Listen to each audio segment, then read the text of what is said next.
வணக்கம் அன்பு உள்ளங்களே, வணக்கம். சென்ற பதிவில் நாம் கணபதி ஹோமங்கள் செய்யக்கூடிய விவரங்களை பற்றி சொல்லி இருந்தேன். அதே போல சுதர்சன ஹோமம் செய்வதன் முறை என்ன, சுதர்சன ஹோமம் எந்த தினத்திலே செய்தால் சிறப்பு, சுதர்சன ஹோமத்தினுடைய பலன் என்ன என்பதை பற்றி இந்த வீடியோவில் நான் சுதர்சன ஹோமம், அதாவது ஒரு தொழில் வியாபாரங்கள் மென்மேலும் வளர்ச்சியாக வேண்டும் என்றால் அந்த இடத்திலே நாம் செய்யக்கூடியது சுதர்சன ஹோமம். சாதாரணமாக புதன்கிழமையிலே செய்வது மிக உத்தமமான பலன்.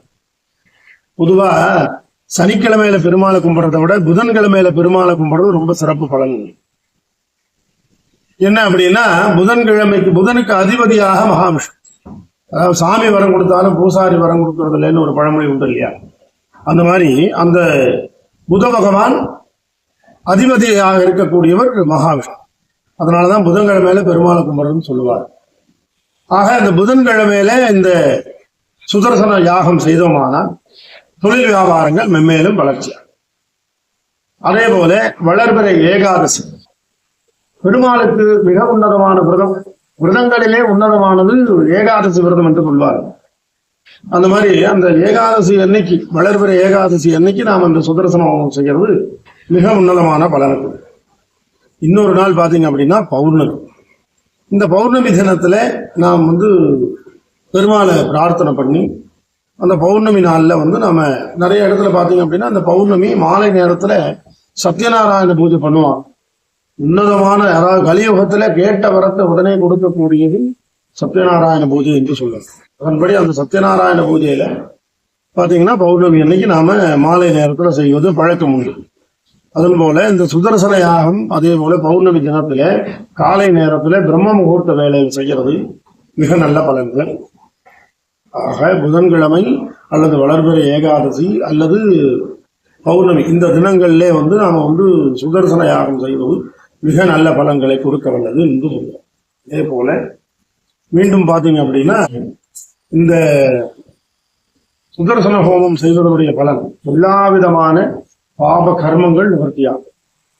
பொதுவா மனுஷானா பிறந்தோம் அப்படின்னா யாருமே பாவம்ங்கிறது செய்யாம முடியும். இந்த பாப கர்மங்களை நிவர்த்தி பண்ணக்கூடியவர் சுதர்சனம். பெருமாளுடைய கையில் எப்படி அந்த சங்கு சக்கரம் இருக்கோ அந்த சக்கரத்தினுடைய அம்சம் தான் சுதர்சனம். அதனால எல்லா விதமான பாபங்களையும் நிவர்த்தி செய்யக்கூடியது சுதர்சனம். இதுல இந்த சுதர்சன யாகத்திலே பாத்தீங்க அப்படின்னா மறிக்குழுந்தி யாகத்திலே செலுத்துவார்கள். இந்த ட்ரை ஃப்ரூட்ஸ், பாதாம், பிஸ்தா, செரிப்பழம், முந்திரி, திராட்சை, பேரிச்சம்பளம், இந்த மாதிரியான ட்ரை ஃப்ரூட்ஸ்னால யாகம் பண்றது ரொம்ப உன்னதமான பலன். இப்போ அந்த சுதர்சன யாகம் பண்ணும்போது பெருமாளுக்கு இதெல்லாம் திருப்திகரமா கொடுக்கும். அந்த யாகத்தை பூர்த்தி பண்றது மிக உன்னதமான பலன்.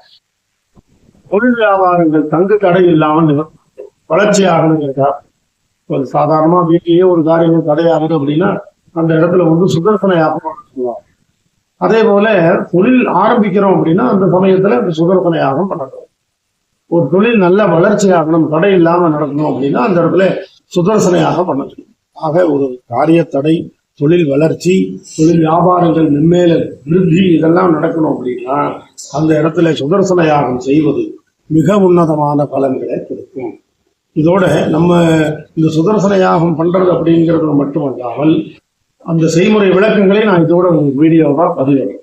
அதை நீங்க எல்லாம் பார்த்து தெரிஞ்சு இந்த நாள், அதாவது புதன்கிழமை வளர்பிறை ஏகாதசி திதி அல்லது பௌர்ணமி திதி, இந்த பௌர்ணமி நாள், இந்த மாதிரியான முக்கியமான நாள்கள்ல சுதர்சன யாகம் செய்தோமானால் பெருமாளுடைய அம்சம் நமக்கு சிறப்பாக கிடைக்கும். அந்த சுதர்சன யாகத்திலே இந்த ட்ரை ஃப்ரூட்ஸ் சொல்லக்கூடிய விசேடமான பொருட்கள், பாதாம், பிஸ்தா, பனங்கற்கண்டு, கல்கண்டு, மறிக்கொழுந்து முதலான பொருட்களை யாகத்திலே செலுத்தி பெருமாளுடைய அம்சம் கிடைத்தோமானால் கண்டிப்பாக தங்கு தடைகள் நீங்கி அனைத்து விதமான கெடுபலன்கள் முக்கியமா பாத்தீங்க அப்படின்னா திருஷ்டி சம்பந்தமா சொல்லுவாங்க. நிறைய திருஷ்டி, அளவுக்கு அதிகமான திருஷ்டி இருந்தா அந்த இடத்துல சுதர்சன ஜபம் பண்ணாவே கண்டிப்பாக அது நிவர்த்தியாகும். அதே போல ஒரு தடை இருக்கு அப்படின்னா அந்த தடைகள் நிவர்த்தியாருக்கு சுதர்சனையாகும். ஆக ஒரு மனிதனுக்கு நல்ல வளர்ச்சிகளையும் தங்கு தடைகளை நிவர்த்தி பண்ணி கொடுக்கக்கூடியது சுதர்சன யாகம். இந்த சுதர்சன யாகத்தை நான் சொன்ன நாட்களில் செஞ்சு அந்த சுவாமியினுடைய அனுகிரகம், அதாவது பெருமானுடைய அனுகிரகத்தால் அந்த ஹோமகுண்டமே பார்த்தீங்க அப்படின்னா சக்கர வடிவத்தில் அமைச்சிருப்பார். அந்த சக்கர வடிவத்தில் அது அமைக்கப்பட்டு அந்த சுவாமிக்கு திருப்திகரமாக நாம் செஞ்சோம் அப்படின்னா கண்டிப்பாக நாம் சொன்னது போல அந்த தொழில் வியாபாரங்கள் மென்மேலும் வளர்ச்சியாகும், தடைகள் நிவர்த்தியாகும், காரியங்கள் கைகூடும். இதுக்காக மட்டும்தான் இந்த சுதர்சன ஹோமம் பண்றது. நிறைய பேர் சொல்றாங்க கல்யாணம் ஆகுங்க, அதெல்லாம் கிடையாது, அந்த மாதிரியே கிடையாது. தங்கு தடைகள் நீங்கி வளர்ச்சியாகும், தொழில் வளர்ச்சியாகும் அப்படிங்கிறது மட்டுமே இந்த பூஜை செய்யப்படும். இந்த பூஜை பண்ணும்போது மகாலட்சுமியை வேண்டி பூஜை பண்ணணும். பெருமாளுக்கு மட்டும் நாம உண்டானது பண்ணக்கூடாது. அதுல பாத்தீங்க அப்படின்னா தாமரை மலர், சம்மங்கி விதை, தேன், ரூபாய் நாணயம், மஞ்சள், குங்குமம், விரலி மஞ்சள், இந்த மாதிரியான பொருட்கள் மகாலட்சுமிக்கு பிரியமான பொருளால யாகம் பண்றது.